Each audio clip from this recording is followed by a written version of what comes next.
और एक खुशाइन खबर यह है कि दूसरी हंगोर क्लास सबमरीन लॉन्च के लिए तैयार है। पाक बहरिया के लिए दूसरी हंगोर क्लास आबदोस को चीन में तैयार किया गया है। ज़राए के मुताबिक सबमरीन को PNS शुशुक का नाम दिया जाएगा।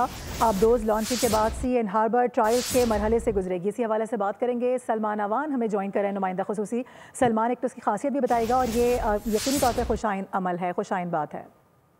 बिल्कुल ऐसा ही है। पाकिस्तान नेवी के लिए दूसरी हंगोर क्लास सबमरीन जो है वो लॉन्च की जा रही है चाइना में अब से कुछ ही अरसे बाद, और इसमें यकीनी तौर पर पाकिस्तान नेवी की एक बहुत बड़ी कामयाब है दूसरी हंगोर क्लास सबमरीन। जैसे कि आपने भी बताया कि इसे PNS शुशुक का नाम दिया जाएगा, और PNS शुशुक के नाम से पाकिस्तान नेवी पहले भी एक सबमरीन ऑपरेट कर चुकी है। उसको 2006 में रिटायर किया गया था, और अब दूसरी PNS शुशुक जो है, ज़राए का ये कहना है कि इस सबमरीन को भी शुशुक का नाम दिया जाएगा, और अब ये सी एंड हार्बर ट्रायल के मरहले से गुजरेगी। और इससे पहले जो पाकिस्तान नेवी की पहली हंगोर क्लास सबमरीन लॉन्च की जा चुकी है वो भी सी एंड हार्बर ट्रायल के मरहले से गुजर रही है, और उसकी इंडक्शन का वक्त जो है वो करीब आने वाला है। इनकी अगर हम बात करें हंगोर क्लास सबमरीन की बात करें तो ये जदीद तरीन डीजल इलेक्ट्रिक सबमरीन हैं जो कि एयर इंडिपेंडेंट प्रोपल्शन सिस्टम से लैस हैं, और इनकी जो अंडर वाटर एंड्योरेंस है वो काफी ज्यादा है। इस वक्त पाकिस्तान चीन से ट्रांसफर ऑफ टेक्नोलॉजी के है, ये भी अपडेट कर रहे थे। मैं बहुत शुक्रिया आपका।